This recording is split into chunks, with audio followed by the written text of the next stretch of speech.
ತಪಸ್ವಾಧ್ಯಾಯ ಶುಶ್ರೂಷಾ ಕೃಷ್ಣ ಪೂಜಾರತಂ ಮುನಿಂ ವಿಶ್ವೇಶಮಿಷ್ಟದಂ ವಂದೇ ಪರಿವ್ರಾಟ್ ಚಕ್ರವರ್ತಿನಂ. ಯಾಯಾ ಪ್ರಸಕ್ತ ಪರಿಷತ್ಸು ಪೂರುಷೈರ್ವಿದ್ಯಾ ವಿದಗ್ಧೈರ್ವಿವಿಧೈಃ ಸಮಾಗಮೇ ಸತಾಸು ತಾಸು ಪ್ರತಿಭಾತಿ ಭಾಸುರೋ ವಿದ್ಯಾಸು ವಿದ್ಯಾಧಿಪತಿರ್ಜಿಗಾಯತಾನ್.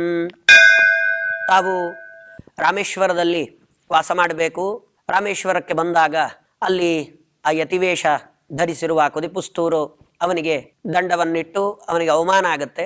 ಅವನಿಂದ ಆ ಕೆಲಸ ಸಾಧ್ಯ ಆಗೋದಿಲ್ಲ, ಅವನು ಮಾಡ್ಲಿಕ್ಕೆ ಆಗೋದಿಲ್ಲ ಆ ಕೆಲಸವನ್ನ. ಆವಾಗ ಅಲ್ಲಿರುವ ಜನರೆಲ್ಲ ಹೇಳ್ತಾರೆ, ಜ್ಞಾನಿಗಳ ದ್ವೇಷ ಕಟ್ಕೊಳ್ತೀಯಲ್ಲಪ್ಪ ನೀನು, ಇಂಥ ತಿಳಿದವರ ದ್ವೇಷ ಯಾವತ್ತಿಗೂ ಮಾಡಬಾರದು. ಯಾರು ನೀನು ಒಬ್ಬ ಜ್ಞಾನಿ ಅಂತ ಆಗಿದ್ರೆ ಈ ಕೆಲಸ ನೀನು ಮಾಡ್ತಾ ಇರಲಿಲ್ಲ. ಇದರಿಂದ ನಮಗೆ ಗೊತ್ತಾಗ್ತಾ ಇದೆ ನೀನು ಎಂಥವನು, ನೀನೆಂಥ ದುರ್ಜನ ಅಂತ ನಮಗಿನ್ನ ಇದರಿಂದ ಅರ್ಥ ಆಗ್ತಾ ಇದೆ ಅಂತ ಅವರೇ ಹೇಳ್ತಾರೆ. ಅದನ್ನು ಹೇಳಿದ ಮೇಲೆ ಆಚಾರ್ಯರು ಅಲ್ಲಿಂದ ಒಂದು ಮಠದಲ್ಲಿ ವಾಸ ಮಾಡಬೇಕು ಅಂತ ಪ್ರಾರಂಭ ಮಾಡ್ತಾರೆ. ಆ ಮಠದಲ್ಲಿ ವಾಸ ಮಾಡಬೇಕಾದ್ರೆ ಅಲ್ಲಿ ಯಾಯಾ ಪ್ರಸಕ್ತ ಪರಿಷತ್ಸು ಪೂರುಷೈರ್ ವಿದ್ಯಾವಿದಗ್ಧೈರ್ ವಿವಿಧೈಃ ಸಮಾಗಮೇ, ಬೇಕಾದಷ್ಟು ಜನ ವಿದ್ವಾಂಸರುಗಳು, ಎಷ್ಟೆಷ್ಟೋ ಬೇರೆ ಬೇರೆ ಬೇರೆ ಶಾಸ್ತ್ರದ ವಿದ್ವಾಂಸರುಗಳೆಲ್ಲ ಅಲ್ಲಿ ಹೇಗಿದ್ರು ಇವರ ಕೀರ್ತಿ ಈಗಾಗಲೇ ವಿಷ್ಣು ಮಂಗಳದಿಂದ ಆರಂಭಗೊಂಡು ಕನ್ಯಾಕುಮಾರಿ ತನಕ ಎಲ್ಲ ಊರುಗಳಲ್ಲೂ ಇವರ ಕೀರ್ತಿ ಹರಡ್ತಾ ಆಗೋಗಿದೆ ಆಗಲಿ. ಅಲ್ಲಿರುವ ಪ್ರತಿಯೊಬ್ಬ ವಿದ್ವಾಂಸರಿಂದ ಇನ್ನೊಬ್ಬರ ವಿದ್ವಾಂಸರುಗಳಿಗೆ ಪ್ರಚಾರ ಆಗಿ ಆಗಿ ಆಗಿ ಇಂಥವರೊಬ್ಬರು ಇದ್ದಾರೆ, ಅವರಿವಾಗ ರಾಮೇಶ್ವರ ಕ್ಷೇತ್ರದಲ್ಲಿದ್ದಾರೆ, ಅವರ ಹತ್ರ ಹೋಗಿ ನಮ್ಮದ್ದು ಒಂದು ಸಿದ್ಧಾಂತವನ್ನು ಹೇಳಬೇಕು. ಅವರು ಬಹಳ ಚೆನ್ನಾಗಿ ವಾದ ಮಾಡ್ತಾರಂತೆ. ಅವರು ಅವರ ಸಿದ್ಧಾಂತವನ್ನು ನಿರೂಪಣೆ ಮಾಡ್ತಾರೆ. ಅದು ನಮ್ಮ ಶಾಸ್ತ್ರಗಳನ್ನು ಬೇಕಾದರೆ ಖಂಡಿಸಿ ತಮ್ಮ ಶಾಸ್ತ್ರವನ್ನು ಸ್ಥಾಪನೆ ಮಾಡುವಷ್ಟು ಅಷ್ಟರ ಮಟ್ಟಿಗೆ ವಾದ ಮಾಡ್ತಾರವರು. ಅವ್ರ ಹತ್ರ ಹೋಗಬೇಕು ಅಂತ ಪ್ರತಿಯೊಬ್ಬರಿಗೂ, ಕೆಲವರು ವಿಷಯ ತಿಳ್ಕೊಳ್ಬೇಕು ಅಂತ ಬರ್ತಾ ಇದ್ರು, ಕೆಲವರು ತಮ್ಮ ತಮ್ಮ ವಿಷಯಗಳನ್ನು ಮಂಡನೆ ಮಾಡಬೇಕು ಅಂತ, ಕೆಲವರು ವಾದ ಮಾಡಬೇಕು ಅಂತ, ಈ ಥರ ಬೇಕಾದಷ್ಟು ಜನ ಇವರ ಸಂಪರ್ಕಕ್ಕೋಸ್ಕರ ಬಂದಿದ್ರು. ಎಷ್ಟೊಂದು ಜನ ತಮ್ಮದ್ದೇ ಆದ ಸಿದ್ಧಾಂತಗಳನ್ನು ಇಟ್ಕೊಂಡು ಬಂದಿದ್ರೆ ಅಲ್ಲಿ ಸತಾಸು ತಾಸು ಪ್ರತಿಭಾತಿ ಭಾಸುರೋ ವಿದ್ಯಾಸು ವಿದ್ಯಾಧಿಪತಿರ್ಜಿಗಾಯತಾನ್ ಎಲ್ಲ ಬಂದರೆ ಇವರು ಯಾರಿಗೂ ಸೋಲ್ತಾ ಇಲ್ಲ. 10-15 ಜನ ಬೇರೆ ಬೇರೆ ಶಾಸ್ತ್ರದ ಪಂಡಿತರುಗಳು ಎಲ್ಲ ಅಲ್ಲಿ ಬಂದಿದ್ದಾರೆ. ಬಂದು ಕೂತ್ಕೊಂಡು ಪ್ರತ್ಯೇಕವಾಗಿ ಅವರವರೇ ಒಂದೊಂದು ವಿಷಯವನ್ನು ಪ್ರಾರಂಭ ಮಾಡೋದು. ಈ ವಿಷಯದಲ್ಲಿ ಚರ್ಚೆ ಆಗಬೇಕು ಅಂತ ಅವರೇ ಕೇಳೋದು, ಹಾಗೆ ಪ್ರಾರಂಭ ಮಾಡ್ತಿದ್ರೆ ಆ ವಿಷಯದಲ್ಲಿ ತಾವು ಚರ್ಚೆ ಮಾಡ್ತಾ ಇದ್ರು. ವಾಸ್ತವಿಕವಾಗಿ ಚರ್ಚೆ ವಾಕ್ಯಾರ್ಥಗಳ ಕ್ರಮಗಳೆಲ್ಲ ಮೊದಲು ಒಂದು ವಿಷಯ ಅಂತ ನಿಗದಿ ಆಗಿರುತ್ತೆ. ಆ ವಿಷಯದ ಬಗ್ಗೆ ಅವರೊಂದಿಷ್ಟು ವಿಷಯಗಳನ್ನು ತಮ್ಮ ಸಿದ್ಧಾಂತಾನುಗುಣವಾಗಿ ನೋಡ್ಕೊಂಡು ಬಂದಿರ್ತಾರೆ. ಇವರಿಗೆ ಬೇಕಾದ ಹಾಗೆ ಇವರ ಸಿದ್ಧಾಂತಾನುಗುಣವಾಗಿ ಒಂದಿಷ್ಟು ವಿಷಯಗಳನ್ನು ನೋಡ್ಕೊಂಡು ಬಂದಿರ್ತಾರೆ. ಬಂದು ಆಮೇಲೆ ಅಲ್ಲಿ ಅಧ್ಯಕ್ಷರಿಗೆ ಆ ವಿಷಯವನ್ನು ತಿಳಿಸಿ ಈ ವಿಷಯದಲ್ಲಿ ಇವತ್ತು ಚರ್ಚೆ ಆಗುತ್ತೆ ಅಂತ ಹೇಳಿ ಅಲ್ಲಿ ಬಂದಿರುವ ಎಲ್ಲ ವಿದ್ವಾಂಸರಿಗೂ ವಿಷಯವನ್ನು ಹೇಳಿ ಆಮೇಲೆ ಚರ್ಚೆ ಪ್ರಾರಂಭ ಮಾಡಿ ಆ ವಿಷಯದ ಮೇಲೇನೇ ಚರ್ಚೆ ಹೋಗ್ತಾ ಇರುತ್ತೆ. ಅದಕ್ಕೆ ಸಂಬಂಧಪಟ್ಟ ಹಾಗೆ ಪ್ರಮಾಣಗಳು ಬೇಕಾದ ಕೊಟೇಶನ್ಗಳನ್ನು ಕೊಡ್ತಾ ತಮ್ಮ ತಮ್ಮ ಸಿದ್ಧಾಂತದಲ್ಲಿರುವ ವಿರುದ್ಧ ವೈರುಧ್ಯಗಳನ್ನೆಲ್ಲ ಪರಿಹಾರ ಮಾಡ್ಕೊಳ್ತಾ ಮುಂದಕ್ಕೆ ಹೋಗ್ತಿರ್ತಾರೆ. ಇದು ಕ್ರಮ. ಆದರೆ ಇಲ್ಲಿ ಏನು ಆಶ್ಚರ್ಯ, ಯಾಕಿದನ್ನು ಹೇಳಿದ್ರು ಅಂದರೆ ಇಲ್ಲ ಆ ಥರದ ಯಾವ ವ್ಯವಸ್ಥೆಗಳು ಇಲ್ಲ. ಮುಂದೆನೇ ಒಂದು ಪತ್ರದಲ್ಲಿ ವಿಷಯ ಬರೆದು ಕೊಡೋದು, ನಾವು ಈ ವಿಷಯದಲ್ಲಿ ಚರ್ಚೆ ಮಾಡಬೇಕು ಅಂತ ಬರ್ತಾ ಇದ್ದೀವಿ ಅಂತ ಹೇಳೋದು, ಆ ಥರ ಏನೂ ಇಲ್ಲ. ಸುಮ್ಮನೆ ಎಲ್ಲ ವಿದ್ವಾಂಸರುಗಳು ಒಟ್ಟಿಗೆ ಬಂದರು, ಆಚಾರ್ಯರ ಮುಂದೆ ಕೂತ್ಕೊಂಡು ತಮ್ಮ ತಮ್ಮ ಸಿದ್ಧಾಂತಗಳು, ಅವರೇನು ಸಿದ್ಧಾಂತವನ್ನು ರಚನೆ ಮಾಡ್ಕೊಂಡಿದ್ದಾರೆ ಅದು ಕೂಡ ಆಚಾರ್ಯರಿಗೆ ಇನ್ನೂ ಗೊತ್ತಿಲ್ಲ. ಇವರೇನು ಉತ್ತರ ಕೊಡ್ತಾರೋ ಅದು ಇವರಿಗೆ ಗೊತ್ತಿಲ್ಲ. ಆದರೆ ಈ ಥರ ನೇರವಾಗಿ ವಿಷಯವನ್ನು ಹೇಳದೇ ಬಂದು ಎಲ್ಲ ವಿದ್ವಾಂಸರು ಕುಳಿತುಕೊಂಡ್ರೂ ಸಹ ಯಾವುದೇ ರೀತಿಯಾದ ಕ್ಷೋಭೆಗೆ ಒಳಗಾಗದೆ, ವಿಚಲಿತರಾಗದೆ, ಅಯ್ಯೋ ಹೇಗಪ್ಪ ಇಷ್ಟು ಜನ ಬಂದಿದ್ದಾರೆ, ಒಬ್ಬರೊಬ್ರು ಒಂದೊಂದು ವಿಷಯ ಕೇಳ್ತಿದ್ದಾರೆ, ಏನು ಇದಕ್ಕೆಲ್ಲ ಉತ್ತರ ಕೊಡೋದು ಅಂತ ಒಳಗಡೆ ಹೋಗಲಿಲ್ಲ ಆಚಾರ್ಯರು. ಅವರವರು ಕೇಳಿದ ಅವರವರ ಸಿದ್ಧಾಂತದ ಪ್ರಶ್ನೆಗಳಿಗೆ ಅದಕ್ಕೆ ಯಾವ ರೀತಿ ಬೇಕೋ ಆ ಥರ ಉತ್ತರ ಕೊಡ್ತಾ ಇತ್ತು. ಉದಾಹರಣೆಗೆ ನ್ಯಾಯಶಾಸ್ತ್ರದಲ್ಲಿ ಕೇಳಿದರೆ ಅದಕ್ಕೆ ಬೇಕಾದಾಗೆ ಅನುಮಾನಗಳನ್ನೇ ರಚನೆ ಮಾಡಿ ಅವನು ಹೇಳಿದ ಅನುಮಾನಗಳಿಗೆ ದೋಷವನ್ನು ಹೇಳ್ತಾ ಅದಕ್ಕೆ ಉತ್ತರ ಕೊಡ್ತಾ ಇದ್ರು. ಇನ್ಯಾರಾದರೂ ವ್ಯಾಕರಣ ರೀತಿಯ ತಾನು ಬಂದು ಪ್ರಶ್ನೆ ಮಾಡಿದ್ರೆ ಅದಕ್ಕೆ ಬೇಕಾದಂತಹ ಯಾವ ವ್ಯಾಕರಣ ರೀತಿಯಲ್ಲೇ ಸೂತ್ರಗಳನ್ನು ಹೇಳಿ ಅದನ್ನು ಖಂಡನೆ ಮಾಡ್ತಾ ಇದ್ರು.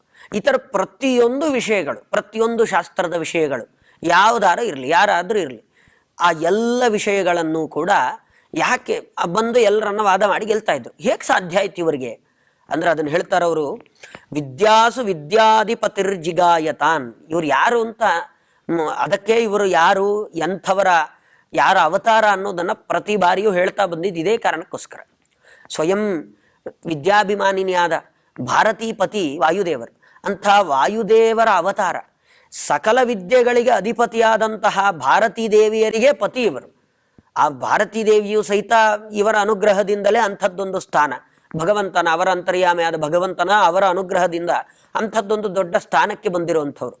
ಅವರನ್ನು ಸ್ತೋತ್ರ ಮಾಡಿದ್ರೇನೆ, ಭಾರತೀ ದೇವಿಯರನ್ನು ಸ್ತೋತ್ರ ಮಾಡಿದ್ರೇನೆ ಎಲ್ಲ ವಿದ್ಯೆಗಳು ಕೂಡ ಒಬ್ಬ ವ್ಯಕ್ತಿಗೆ ಚೆನ್ನಾಗಿ ಸಿದ್ಧ ಆಗತ್ತೆ. ಹಾಗಿದ್ದ ಮೇಲೆ ಅವರ ಪತಿ ವಿದ್ಯಾಪತಿ, ವಿದ್ಯಾ ಅಂದರೆ ಭಾರತೀ ದೇವಿ, ಅವರ ಪತಿಯಾಗಿರ್ತಕ್ಕಂತಹ ವಾಯುದೇವರ ಅವತಾರರಾದ ಮಧ್ವಾಚಾರ್ಯರಿಗೆ ಸೋಲು ಅಂದರೆ ಅದು ಎಲ್ಲಿಂದ ಸಾಧ್ಯ? ಅವರಿಗೆ ಮುಂಚೆನೇ ವಿಷಯಗಳನ್ನು ಬರ್ಕೊಟ್ಟು ಆಮೇಲೆ ಇದೇ ವಿಷಯ ಮಾತಾಡಿ ಅಂತ ಹೇಳುವ ಅವಶ್ಯಕತೆಗಳಿದೆಯಾ? ಅದನ್ನು ಇಲ್ಲಿ ನಾರಾಯಣ ಪಂಡಿತಾಚಾರ್ಯ ತೋರಿಸಿಕೊಡ್ತಿದ್ದಾರೆ. ಯಾರು ಯಾವ ಪೂರ್ವ ಸಿದ್ಧತೆಗಳು ಮಾಡಿಕೊಳ್ಳದೆ ಬಂದು ನೇರವಾಗಿ ಪ್ರಶ್ನೆಗಳನ್ನು ಮಾಡಿದರೆ ತಮ್ಮ ಸಿದ್ಧಾಂತವನ್ನು ಸ್ಥಾಪನೆ ಮಾಡಿದ್ದು. ಅಂದರೆ ಇವತ್ತು ಏನು ದ್ವೈತ ಸಿದ್ಧಾಂತ ಅಂತ ಜಗತ್ತಿನಲ್ಲೆಲ್ಲ ಪ್ರಚಾರ ಆಗಿದೆ, ಆ ದ್ವೈತ ಸಿದ್ಧಾಂತದ ಪ್ರಚಾರ ಅದನ್ನು ಸ್ಥಾಪನೆ ಮಾಡಿದ ಬಗೆ ಅದು ಹೀಗೆ.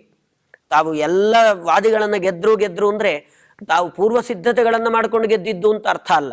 ಅವ್ರು ಯಾವ ಕ್ಷಣಕ್ಕೆ ಬಂದು ಯಾವ ಸಮಯದಲ್ಲೇ ಬಂದು ಅವ್ರು ವಾದ ಮಾಡಿದ್ರು ತಾವು ತಯಾರಿರ್ತಾ ಇದ್ರು, ಅದಕ್ಕೆ ವಾದ ಮಾಡ್ತಾ ಇದ್ರು, ಉತ್ತರ ಕೊಡ್ತಾ ಇದ್ರು. ಈ ಥರ ತಮ್ಮ ಸಿದ್ಧಾಂತವನ್ನು ಸ್ಥಾಪನೆ ಮಾಡಿದ ಕೀರ್ತಿ ಅದು ಆನಂದ ತೀರ್ಥ ಭಗವತ್ಪಾದಾಚಾರ್ಯರಿಗೆ. ಹೋದಲ್ಲೆಲ್ಲ ಎಂಥದ್ದೇ ವಿದ್ವಾಂಸರು ಬಂದರು ಅವರನ್ನು ತಾವು ನಿರಾಕರಣೆ ಮಾಡುವಂತಹ ಅದೊಂದು ವಿಶಿಷ್ಟವಾದಂತಹ ಶಕ್ತಿ ಅದು ಅವರಲ್ಲಿತ್ತು. ಮತ್ತು ಯಾರಿಂದಲೂ ಇದು ಸಾಧ್ಯ ಆಗಲಿಕ್ಕೆ ಸಾಧ್ಯವೇ ಇಲ್ಲ. ಇದ್ದಕ್ಕಿದ್ದ ಹಾಗೆ ಬಂದರೆ ಎಲ್ಲಿಂದ ವಾದ ಮಾಡಬೇಕು, ಎಲ್ಲಿಂದ ಆ ವಿಷಯಗಳನ್ನು ಮೊದಲು ಅದು ಅರ್ಥ ಆಗಬೇಕು, ಆಮೇಲೆ ಅದರ ಮೇಲೆ ವಾದ. ಅವರು ಹೇಳುವ ವಿಷಯಗಳನ್ನು ವಾಪಸ್ ಹೇಳಿ ನೀನು ಹೇಳಿದ ವಿಷಯದಲ್ಲಿ ಇಷ್ಟು ದೋಷ ಇದೆ ಅಂತ ಹೇಳಬೇಕು. ಈ ಕೆಲಸ ಮಾಡಬೇಕಾದ್ರೆ ಮೊದಲ ಆ ವಿಷಯ ಗೊತ್ತಿರಬೇಕು. ಅದು ಗೊತ್ತಿಲ್ಲದೆ ಇದ್ದರೂ ಅವನು ಹೇಳಿದ ತಕ್ಷಣ ಅಷ್ಟು ವಿಷಯವನ್ನು ತಲೆಯಲ್ಲಿ ಇಟ್ಕೊಂಡು ಆಮೇಲೆ ಅದನ್ನು ಖಂಡಿಸಬೇಕಾಗಿದ್ದರೆ ಅದು ಎಂಥ ಸರ್ವಜ್ಞರು ಇವರು ಅನ್ನೋದನ್ನು ಇದರಿಂದಾಗಿ ಗೊತ್ತಾಗುತ್ತೆ. ಅದಕ್ಕೆ ಇವರನ್ನು ಸರ್ವಜ್ಞಾಚಾರ್ಯರು ಅಂತಲೂ ಕರೀತಾರೆ. ಯಾಕೆಂದರೆ ಇದೇ ಕಾರಣಕ್ಕೋಸ್ಕರ ಅವನು ಹೇಳಿದ ವಿಷಯವನ್ನು ಆಗಲೇ ತಲೆಯಲ್ಲಿ ತಂದು ಅದನ್ನು ಪೂರ್ತಿಯಾಗಿ ತುಂಬಿಸಿಕೊಂಡು ಆಮೇಲೆ ಅದನ್ನು ನಿರೂಪಣೆ ಮಾಡಿ ಇದರಲ್ಲಿ ಇಷ್ಟು ದೋಷ ಇದೆ ಅಂತ ಹೇಳ್ತಾ ಇತ್ತು. ಇದು ಆಚಾರ್ಯರಲ್ಲಿರ್ತಕ್ಕಂಥ ಶಕ್ತಿ. ಈ ಥರ ತಾವಲ್ಲಿ ಬಂದಂತಹ ಎಲ್ಲ ಬೇರೆ ಬೇರೆ ಶಾಸ್ತ್ರ ಪರಿಣಿತರಾದ ಪಂಡಿತರನ್ನು ತಾವು ಸೋಲಿಸಿದ್ದಾರೆ. ಇದಾದ ಮೇಲೆ ಅಷ್ಟೊತ್ತಿಗೆ ಯತಿಗಳಿಗೆ ಇನ್ನೊಂದು ಮುಖ್ಯವಾದಂತಹ ಸಮಯ ಅಂದರೆ ಅದು ಚಾತುರ್ಮಾಸ್ಯದ ಸಮಯ. ಚಾತುರ್ಮಾಸ್ಯ ಅಂದರೆ 4 ತಿಂಗಳುಗಳ ಕಾಲ ಒಂದೇ ಕಡೆಯಲ್ಲಿದ್ದು ಭಗವಂತನನ್ನು ಆರಾಧನೆ ಮಾಡುವಂಥದ್ದು. ಆ ಕಾಲ ಹತ್ತಿರ ಬಂತು. ರಾಮೇಶ್ವರದಲ್ಲಿದ್ದಾಗಲೇ ಈ ಸಮಯ ಬಂತು. ಅದು ಬಂದಾಗ ಅಚಾಲ್ಯಮಾನಸ್ಸ ಗುರುಸ್ಸ ಚಾಪಲೈ ಅಸಜ್ಜನಾನಾಮಬಲೀಯ ಸಾಮಿಹಾಂ ವಾಸಮಾಸಾಂಶ್ಚತುರೋ ಮಹಾಮನಾಃ ಸಿಂಹೋ ಗುಹಾಂತೋಪಗತಃ ಶುನಾಮಿವಾ. ಆಚಾರ್ಯರು ಚಾತುರ್ಮಾಸ್ಯದ ಸಮಯ ಬರುತ್ತೆ. ಚಾತುರ್ಮಾಸ್ಯ ಮತ್ತೆಲ್ಲೂ ಸಂಚಾರ ಮಾಡೋ ಹಾಗಿಲ್ಲ. ಅದು ಆ ನಿಯಮಗಳು. ಒಂದೇ ಕಡೆಯಲ್ಲಿದ್ದು ಒಂದೇ ಕಡೆಯಲ್ಲೇ ಆ ಊರಿನಲ್ಲೇ ಆ ಪ್ರದೇಶವನ್ನು ದಾಟೋ ಹಾಗಿಲ್ಲ. ಆ ನದಿ ಎಲ್ಲಿ ಹರಿತಾ ಇದ್ದರೆ ಅಥವಾ ಸಮುದ್ರ ಮೊದಲಾದದ್ದೇನಿದೆ ಅದನ್ನು ದಾಟದೆ ಅದೇ ಸ್ಥಳದಲ್ಲೇ 4 ತಿಂಗಳುಗಳ ಕಾಲ ಅಲ್ಲೇ ಇದ್ದು ಅಲ್ಲಿ ಭಗವಂತನನ್ನು ವಿಶೇಷವಾಗಿ ಆರಾಧನೆ ಮಾಡಿ ಯಾವುದೇ ಅವರ ಕರ್ತವ್ಯಗಳಿದ್ದರು, ಪಾಠ ಪ್ರವಚನ ಏನೇ ಇದ್ದರೂ ಆ ಸ್ಥಳದಲ್ಲೇ ಮಾಡೋದು. ಇದು ಇವತ್ತಿಗೂ ಕೂಡ ನಡ್ಕೊಂಡು ಬಂದಿರುವಂತಹ ಒಂದು ಸತ್ ಸಂಪ್ರದಾಯ.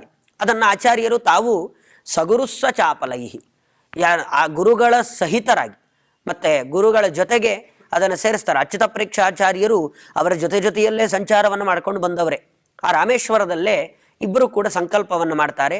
ಇಲ್ಲೇ ನಾವು ಇನ್ನು ಮುಂದೆ ಚಾತುರ್ಮಾಸ್ಯ ಸಂಕಲ್ಪವನ್ನು ಮಾಡಿ ಇಲ್ಲೇ ಚಾತುರ್ಮಾಸ್ಯ ಕೂತ್ಕೊಳ್ಳೋದು, ಇಲ್ಲೇ ಭಗವಂತನ ಪೂಜೆ, ಇಲ್ಲಿ ಬಂದಂತಹ ಭಕ್ತರಿಗೆ ಪ್ರಸಾದಾದಿಗಳ ವಿನಿಯೋಗ, ಜೊತೆಗೆ ಜ್ಞಾನ ಪ್ರಸಾದ ಬೇಕು ಅಂದವರಿಗೆ ಅದರ ವಿನಿಯೋಗ. ಒಟ್ಟು ಹೊಟ್ಟೆಗೂ ಒಂದು ರೀತಿಯ ಪ್ರಸಾದದ ವಿನಿಯೋಗ, ತಲೆಗೂ ಒಂದು ಪ್ರಸಾದದ ವಿನಿಯೋಗ, ಅದನ್ನು ಮಾಡಬೇಕು ಅಂತ ಗುರು ಶಿಷ್ಯರಿಬ್ಬರೂ ಕೂಡ ಸಂಕಲ್ಪ ಮಾಡಿ ಅಲ್ಲಿ ಕೂತ್ಕೊಳ್ತಾರೆ. ಅವರು ಕೂತ್ಕೊಂಡಾಗ ಹಿಂದೆ ಮೊದಲು ಅವಮಾನ ಆಗಿತ್ತು, ಆ ಕುದುಪುಸ್ತೂರಿಗೆ ಅವಮಾನ ಆಗಿತ್ತು. ಅವನೇನು ಅನ್ಕೊಂಡ, ಇನ್ನು ಇಲ್ಲೇ ಇರ್ತಾರಲ್ಲ, ಇಲ್ಲೇ ಸಿಗ್ತಾರೆ, ಇವರಿಗೆ ಇನ್ನೂ ಜಾಸ್ತಿ ಅವಮಾನ ಮಾಡ್ಬೋದು ನಾನು, ಇದು ಅವನಿಗೆ ಅನ್ನಿಸ್ತಿವಾಗ. ಓ ಹಾಗಾದ್ರೆ ಒಂದೇ ಜಾಗ, ನಮ್ಮದೇ ಊರು, ನಮ್ಮೂರಲ್ಲೇ ಬಂದು ನಮ್ಮ ಕೈಗೆ ಸಿಕ್ಕಾಕೊಂಡ್ರೆ ಬಿಡ್ತೀವ, ಇವರಿಗೆ ವಿಧ ವಿಧವಾದ ತೊಂದರೆ ಕೊಡೋಣ ಅಂತ ಅದನ್ನು ಹೇಳ್ತಾರೆ. ಒಂದು ಕಡೆ ದೀಕ್ಷಾ ವಿಘ್ನಂ ಚಿಕೀರ್ಷಂತ ತಾಡನಂ ಚಾಭವತ್ ಕಲು, ಹೊಡೆದಾಟ ಮಾಡಲಿಕ್ಕೂ ಸಿದ್ಧನಾಗಿದ್ದಂತ ಅವನು. ಅಷ್ಟು ದುಷ್ಟ ಅವನು. ಅಷ್ಟಾದರೂ ಬುದ್ಧಿ ಬರಲಿಲ್ಲ. ಅಲ್ಲಿದ್ದ ಜನರೇ ಪ್ರತಿಯೊಬ್ಬರೂ ಸೇರಿ ಇಂಥ ಮಹಾನುಭಾವರಿಗೆ, ಇಂಥ ತತ್ವಜ್ಞಾನವನ್ನು ಜಗತ್ತಿಗೆ ಕೊಡಬೇಕು ಅಂತ ಬಂದಂತಹ ವ್ಯಕ್ತಿಗಳಿಗೆ ಸಜ್ಜನರ ಮೇಲೆ ದ್ವೇಷ ಮಾಡಬೇಡ, ಅದು ನಿನಗೆ ಒಳ್ಳೆಯದಲ್ಲ ಅಂತ ಹೇಳಿದರೂ ಅದರ ದ್ವೇಷವನ್ನು ಬಿಡದೆ ಅದನ್ನು ಮನಸ್ಸಲ್ಲೇ ಇಟ್ಕೊಂಡು ಯಾವಾಗ ಇವರು ಚಾತುರ್ಮಾಸ್ಯಕ್ಕೆ ಕೂತ್ಕೊಂಡ್ರೋ ಆವಾಗ ಇವರ ಮೇಲೆ ತನ್ನ ಪ್ರಯೋಗಗಳನ್ನೆಲ್ಲ ಮಾಡ್ತಿದ್ದಾನೆ. ಅಲ್ಲಿ ಅವರವರ ಶಿಷ್ಯರಿಗೆ ಹೇಳ್ತಾನೆ, ಹೊಡೆದರೂ ಪರವಾಗಿಲ್ಲ, ಒಟ್ನಲ್ಲಿ ಅವರು ತಮ್ಮ ಚಾತುರ್ಮಾಸ್ಯ ದೀಕ್ಷೆಯನ್ನು ಅರ್ಧಕ್ಕೆ ನಿಲ್ಲಿಸಿ ಇಲ್ಲಿಂದ ಓಡೋಗ್ಬೇಕು, ಆ ಥರ ನೋಡ್ಕೊಳ್ಳಿ ನೀವು ಅಂತ ಎಲ್ಲ ವಿಧವಾದ ತೊಂದರೆ ಕೊಡೋಣ. ಇದು ಹೇಗಿತ್ತು ಅನ್ನೋದನ್ನು ನಾರಾಯಣ ಪಂಡಿತಾಚಾರ್ಯರು ಒಂದು ದೃಷ್ಟಾಂತ ಕೊಟ್ಟು ಹೇಳ್ತಾರೆ. ಅವ್ರು ಹೇಳ್ತಾರೆ, ಉವಾ ಸಿಂಹೋ ಗುಹಾಂತೋಪಗತ ಶುನಾಮಿವ, ಸಿಂಹೋ ಗುಹಾಂತೋಪಗತ ಶುನಾಮಿವ.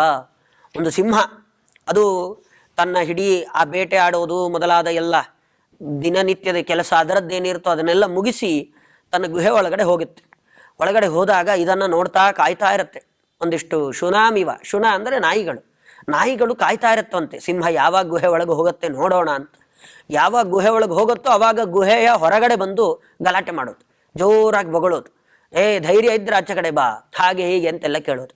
ಪ್ರಾಣಿಗಳಲ್ಲೊಂದು ಸ್ವಭಾವ ಇದೆ, ಏನಂದರೆ ತಮಗೆ ಹೊಟ್ಟೆ ತುಂಬಿದರೆ ಮತ್ತೆ ಅದು ಇನ್ನೊಂದು ಸತಿ ಅದಕ್ಕೆ ಹೊಟ್ಟೆ ಹಸಿವಾಗಬೇಕು, ಆಗಲೇ ಬಂದು ಬೇಟೆಯಾಡಿ ತನ್ನ ಹೊಟ್ಟೆ ತುಂಬಿಸ್ಕೊಳ್ಳುತ್ತೆ ಹೊರತು ತೆಗೆದಿಟ್ಟುಕೊಳ್ಳುವ ಬುದ್ಧಿ ಅಂತ ಅದಕ್ಕೆ ಇರೋದೇ ಇಲ್ಲ. ಸಿಂಹ ಯಾವತ್ತಾದರೂ 3 ದಿನಕ್ಕಾಗುವಷ್ಟು ಊಟ ತೆಗೆದಿಟ್ಕೊಂಡು ಆಮೇಲೆ ಮಾಡೋಣ ಇಂಥದ್ದೆಲ್ಲ ಇರೋದೇ ಇಲ್ಲ. ತನಗೆ ಒಂದು ಸತಿ ಹೊಟ್ಟೆ ತುಂಬಿದ್ರೆ ಮುಗೀತು, ಇನ್ನೊಂದು ಸತಿ ಅದಕ್ಕೆ ಹೊಟ್ಟೆ ಹಸಿವಾದಾಗಲೇ ತಾನು ಆಕ್ರಮಣ ಮಾಡಿಕೊಂಡು ಹೋಗಿ ಆ ಪ್ರಾಣಿಯನ್ನು ಬೇಟೆಯಾಡಿ ಬರುತ್ತೆ. ಒಟ್ಟಿನಲ್ಲಿ ಈ ನಾಯಿಗಳು ಇದನ್ನು ಕಾಯ್ತಾ ಇರುತ್ತೆ. ಯಾವಾಗ ಬೇಟೆ ಆಡಿ ತನಗೆ ಹೊಟ್ಟೆ ತುಂಬಿದೆ ಎಂದು ಗೊತ್ತಾಗಿ ಅದು ಒಳಗಡೆ ಹೋಗುತ್ತೋ ಈ ನಾಯಿಗಳೆಲ್ಲ ಬರುತ್ತೆ, ಬಂದು ಆ ಗುಹೆ ಹತ್ರ ನಿಂತು ಜೋರಾಗಿ ಬೊಗಳ್ತಾ, ಈಗ ಧೈರ್ಯ ಇದ್ದರೆ ಹೊರಗಡೆ ಬಾ, ನಮ್ಮ ಜೊತೆಗೆ ಯುದ್ಧ ಮಾಡು, ನಾವು ನಿನ್ನನ್ನು ಸೋಲಿಸ್ತೇವೆ, ಹಾಗೆ ಹೀಗೆ ಅಂತ ಬಾಯಿಗೆ ಬಂದಾಗ ತನ್ನ ಭಾಷೆಯಲ್ಲಿ ಸಿಂಹವನ್ನು ಕರೆಯುತ್ತೆ. ಎಷ್ಟು ಕರೆದ್ರೂ ಸಿಂಹ ಯಾಕೆ ಹೊರಗಡೆ ಬರುತ್ತೆ ಗೊತ್ತದಕ್ಕೆ ಇದರ ಬುದ್ಧಿ. ನಾನು ಹೊರಗಡೆ ಬರೋದಲ್ಲ, ಒಳಗಡೆಯಿಂದಲೇ ನನ್ನದೊಂದು ಶಬ್ದ, ನನ್ನದೊಂದು ಆ ಗಂಭೀರ ಸ್ವರ ಅದನ್ನು ಆಚೆಗೆ ಹಾಕಿದರೆ ಎಲ್ಲ ದೂರ ಮೈಲ್ಗಳಷ್ಟು ದೂರ ಓಡೋಗುತ್ತೆ, ಅದು ಗೊತ್ತಿರುತ್ತೆ. ಆದರೆ ಸಿಂಹ ಅದಕ್ಕೆಲ್ಲ ತಲೆ ಕೆಡಿಸ್ಕೊಳ್ಳೋದೇ ಇಲ್ಲ, ಅದರ ಪಾಡಿಗೆ ಅದು ಆರಾಮವಾಗಿ ತನ್ನ ಗುಹೆಯಲ್ಲಿ ಇರುತ್ತೆ. ಆ ಥರ ಇಲ್ಲಿ ಆನಂದ ತೀರ್ಥ ಭಗವತ್ಪಾದಾಚಾರ್ಯರು ಚಾತುರ್ಮಾಸ್ಯದ ದೀಕ್ಷೆಯನ್ನು ಸ್ವೀಕಾರ ಮಾಡಿ ಒಂದು ಕಡೆ ಕೂತಿದ್ದಾರೆ. ಅವರನ್ನು ಇವರೆಲ್ಲ ಹೊರಗಡೆ ನಿಂತು ನಿಮಗೆ ಧೈರ್ಯ ಇದ್ದರೆ ಬನ್ನಿ, ಹಾಗೆ ಹೀಗೆ, ಒಟ್ಟಿನಲ್ಲಿ ನಿಮಗೆ ದೀಕ್ಷೆ ಮಾಡ್ಲಿಕ್ಕೆ ಬಿಡೋದಿಲ್ಲ, ನಿಮ್ಮನ್ನು ಹೇಗಾದರೂ ಮಾಡಿ ಖಂಡಿಸ್ತೇವೆ, ವಿಧವಾಗಿ ತೊಂದರೆ ಕೊಟ್ಟರು. ನೀರನ್ನು ಕೊಡದೇ ಇರೋ ರೀತಿಯಲ್ಲಿ ದಂಡ ಮುರಿತೀವಿ ಅಂತ ಹೇಳಿ, ಅಥವಾ ಅವರಿಗೆ ಹೊಡಿತಾ ಅವರ ಶಿಷ್ಯರಿಗೆ ಹಿಂಸೆ ಕೊಡ್ತಾ ಏನೇನೇನೇನು ಹಿಂಸೆ ಕೊಟ್ಟರು ಆಚಾರ್ಯರದು ಸಿಂಹದ ರೀತಿಯಲ್ಲಿ. ತಾವು ಯಾವತ್ತಿದ್ರೂ ಇಂಥ ಮಾತುಗಳಿಗೆ ತಲೆ ಕೆಡಿಸ್ಕೊಂಡವರೇ ಅಲ್ಲ, ಅದಕ್ಕೆಲ್ಲ ಪ್ರತ್ಯುತ್ತರವನ್ನು ತಾವು ಕೊಡಲಿಲ್ವಂತೆ. ಅವರೆಲ್ಲ ಹೊರಗಡೆ ನಿಂತು ಅಷ್ಟಷ್ಟು ಗುಂಪಾಗಿ ಕರ್ಕೊಂಡು ಬಂದು ಗಲಾಟೆ ಮಾಡಿದರು. ಇವರು ಮಾತ್ರ ಯಾವುದೇ ವಿಕಾರಗಳೂ ಇಲ್ಲದ ಹಾಗೆ ತಮ್ಮ ಪ್ರತಿನಿತ್ಯದ ಕರ್ತವ್ಯವನ್ನು ತಾವು ಮುಗಿಸ್ಕೊಳ್ತಾ ಹೋಗ್ತಾ ಇತ್ತು. ಒಬ್ಬರಿಗೂ ಕೂಡ ತಾವು ಹೆದರೋದು ಅಂತ ಇಲ್ಲವೇ ಇರಲಿಲ್ಲ. ಯಾಕೆಂದರೆ ಚಾತುರ್ಮಾಸ್ಯದ ದೀಕ್ಷಾ ಸಂದರ್ಭದಲ್ಲಿ ಒಂದು ಜಾಗದಲ್ಲಿ ಕೂತಾಗ ಅಲ್ಲಿಂದ ಇನ್ನೊಂದು ಜಾಗಕ್ಕೆ ತಾವು ಹೋಗೋ ಹಾಗಿಲ್ಲ. ಅದು ಭಗವಂತನ ಪೂಜೆ ಒಂದೇ ಕಡೆಯಲ್ಲಿ ಮಾಡಬೇಕು ಅಂತಿರುತ್ತೆ. ಇದನ್ನು ಈ ದುಷ್ಟರು ಎಬ್ಬಿಸಬೇಕು, ವ್ರತಭಂಗ ಮಾಡಬೇಕು.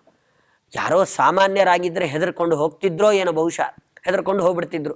ಯಾಕಪ್ಪ ತೊಂದರೆ, ಅವ್ರದ್ದೇ ಊರು, ನಮಗೂ ಇದಕ್ಕೂ ಸಂಬಂಧ ಇಲ್ಲ. ಮತ್ತು ನೋಡಿದ್ರೆ ಇವರು ಬಂದಿರೋದು ಎಲ್ಲಿಂದ, ಆ ಕಡೆ ದಕ್ಷಿಣ ಕನ್ನಡದಿಂದ ಬಂದಿರೋದು, ಮತ್ತು ಈ ಮೂಲೆಗೆ ಬಂದಿದ್ದಾರೆ, ರಾಮೇಶ್ವರ ತುದಿಯಲ್ಲಿದೆ, ಅಲ್ಲಿ ತನಕ ಬಂದಿದ್ದಾರೆ. ಅಲ್ಲಿ ಅದೇ ಜನರದ್ದೇ ಪ್ರಾಬಲ್ಯ. ವಾಸ್ತವಿಕವಾಗಿ ಮತ್ತೊಬ್ಬರಾಗಿದ್ದರೆ ಹೆದರ್ಕೊಂಡು ಆ ಜಾಗದಿಂದ ದೀಕ್ಷೆ ಇದ್ರೂ ಪರವಾಗಿಲ್ಲ, ಚಾತುರ್ಮಾಸ್ಯವೂ ಬೇಡ, ಏನೂ ಬೇಡ, ಇಷ್ಟು ತೊಂದರೆ ನಾವಿಲ್ಲಿ ಇರೋದೇ ಇಲ್ಲ ಅಂತ ಹೊರಟು ಬಿಡ್ತಾ ಇತ್ತು. ಅದರ ಆಚಾರ್ಯರನ್ನು ಅದಕ್ಕೆ ನಾರಾಯಣ ಪಂಡಿತಾಚಾರ್ಯ ಹೇಳ್ತಾರೆ, ಎಷ್ಟೆಷ್ಟು ಕಷ್ಟಗಳಾಯಿತು ಅಂತ, ಎಷ್ಟೆಲ್ಲ ತೊಂದರೆಗಳನ್ನು ಅನುಭವಿಸಿ ಸಿದ್ಧಾಂತ ಸ್ಥಾಪನೆಯನ್ನು ಮಾಡಿದ್ದಾರೆ, ಧರ್ಮದ ರಕ್ಷಣೆಯನ್ನು ಮಾಡಿದ್ದಾರೆ, ಗಮನಿಸಬೇಕು ಅಂತ.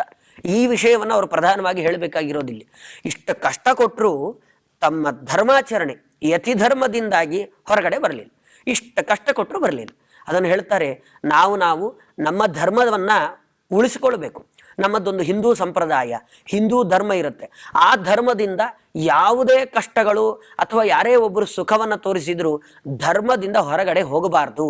ಇದು ಆಚಾರ್ಯರು ಜಗತ್ತಿಗೆ ಕೊಟ್ಟ ಸಂದೇಶ. ಕಷ್ಟಗಳಾಗುತ್ತೆ, ಅವರಿಗೂ ಕಷ್ಟಗಳಾಯಿತು, ಹೊಡಿಲಿಕ್ಕೆ ಬಂದರು, ಮತ್ತೆ ನೋಡಿದ್ರೆ ಬೇರೆ ಊರು, ಇಷ್ಟಾದರೂ ತಮ್ಮ ಧರ್ಮವನ್ನು ಬಿಡಲಿ. ಹಿಂದೂ ಧರ್ಮ ಅದನ್ನು ಯಾವ ಕಾರಣಕ್ಕೂ ಬಿಡಬಾರ್ದು ಅನ್ನೋದನ್ನು ತೋರಿಸಿಕೊಡ್ತಾರೆ. ಅದು ನಮ್ಮದೇ ಧರ್ಮ. ಇನ್ನೊಬ್ಬರು ಪರಧರ್ಮೀಯರು ಬಂದು ನಮ್ಮನ್ನು ಒತ್ತಾಯ ಮಾಡ್ತಾರೆ, ಆಮಿಷಗಳನ್ನು ತೋರಿಸ್ತಾರೆ, ಒತ್ತಾಯಗಳು ಬೇಕಾದಷ್ಟು ನಿಮಗಿಂತ ಇಷ್ಟಿಷ್ಟೆಲ್ಲ ಸೌಕರ್ಯಗಳನ್ನು ಮಾಡಿಕೊಡ್ತೀವಿ, ನಮ್ಮ ಜೊತೆಗೆ ಬನ್ನಿ ಅಂತಾರೆ.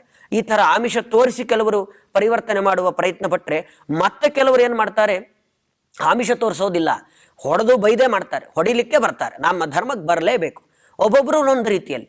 ಒಟ್ಟಿನಲ್ಲಿ ನಮ್ಮ ಸನಾತನವಾದಂಥ ಏನು ಹಿಂದೂ ಧರ್ಮ ಇದೆ ಅದನ್ನು ಬಿಟ್ಟು ಇನ್ನೊಂದು ಧರ್ಮಕ್ಕೆ ಬನ್ನಿ ಅಂತ ತೊಂದರೆ ಕೊಡೋರು ಬೇಕಾದಷ್ಟು ಜನ ಇರ್ತಾರೆ. ಆದರೆ ನಾವೆಲ್ಲ ಅಂಥ ಸಮಯದಲ್ಲಿ ಆನಂದ ತೀರ್ಥ ಭಗವತ್ಪಾದಾಚಾರ್ಯನ ನಮ್ಮ ಹೃದಯದಲ್ಲಿ ನೆನೆಸ್ಕೊಳ್ಬೇಕು. ಅವರಿಗೆ ಎಷ್ಟೇ ಕಷ್ಟ ಆದರೂ ಅವರು ಯಾವ ರೀತಿಯಲ್ಲಿ ಯತಿಧರ್ಮವನ್ನು ಬಿಡದೆ ಎಲ್ಲ ಕಷ್ಟಗಳನ್ನು ಸಹಿಸಿಕೊಂಡು ಆ ಧರ್ಮದಲ್ಲಿದ್ದರು. ಅದೇ ರೀತಿಯಲ್ಲಿ ನಾವು ಎಷ್ಟೇ ಜನ ಆಮಿಷ ತೋರಿಸಿದ್ರು, ಎಷ್ಟೇ ಜನ ನಮಗೆ ಎಂಥದ್ದೇ ಕಷ್ಟಗಳನ್ನು ಕೊಟ್ಟರು, ಹೊಡಿಲಿಕ್ಕೆ ಬಂದರು, ಬೈಲಿಕ್ಕೆ ಬಂದರು, ನಮ್ಮ ಧರ್ಮವನ್ನು ಬಿಟ್ಟು ನಾವು ಯಾವ ಕಾರಣಕ್ಕೂ ಮತ್ತೊಂದು ಧರ್ಮಕ್ಕೆ ಮತಾಂತರವಾಗೋದಿಲ್ಲ ಅನ್ನುವ ದೃಢವಾದ ದೀಕ್ಷೆಯನ್ನು ಪಡ್ಕೊಳ್ಬೇಕು. ಇದನ್ನು ಅವಾಗ ನಮ್ಮ ಧರ್ಮದವರು ನಾವೆಲ್ಲ ಸಿಂಹ ಅಂತ ಒಪ್ಕೊಳ್ಳಿಕ್ಕೆ ಸಾಧ್ಯ. ಬೇರೆ ಬೇರೆ ಮತದವರು ಬಂದು ನಮ್ಮನ್ನು ಪರಿವರ್ತನೆ ಆಗಿ ಅಂದಾಗ ಆಗೋದ್ರೆ ನಾವು ಸಿಂಹ ಆಗ್ಲಿಕ್ಕೆ ಸಾಧ್ಯ ಇಲ್ಲ. ನಾವೆಲ್ಲ ಮತ್ತೆ ಶುನಾಮಿವ ನಾಯಿಗಳಂತ ಆಗಿಬಿಡುತ್ತೇವೆ. ಆದರೆ ಸಿಂಹ ಆಗಬೇಕಾಗಿದ್ದರೆ ನಮ್ಮದ್ದೇ ಆದ ಧರ್ಮವನ್ನು ಯಾವ ಕಾರಣಕ್ಕೂ ಬಿಡಬಾರ್ದು. ಅದು ಆಚಾರ್ಯರು ಯಾವ ರೀತಿಯಾಗಿ ಅವರೊಂದು ಯತಿಸಿಂಹ, ಅವರು ಯಾವ ಕಾರಣಕ್ಕೂ ತಮ್ಮ ಚಾತುರ್ಮಾಸ್ಯ ದೀಕ್ಷೆಯನ್ನು ಆ ಧರ್ಮವನ್ನು ಬಿಡಲಿಲ್ವೋ ಆ ರೀತಿಯಲ್ಲಿ ಯಾವ ಜನರೂ ಈ ಧರ್ಮವನ್ನು ಬಿಡಬಾರ್ದು ಅಂತ ನಾರಾಯಣ ಪಂಡಿತಾಚಾರ್ಯರು ದೊಡ್ಡ ಸಂದೇಶವನ್ನು ಈ ಶ್ಲೋಕದ ಮೂಲಕ ಕೊಡ್ತಿದ್ದಾರೆ ಅಂತ ಹೇಳ್ತಾ ನನ್ನ ಮಾತನ್ನು ಮುಗಿಸ್ತೇನೆ. ಶ್ರೀಕೃಷ್ಣಾರ್ಪಣಮಸ್ತು.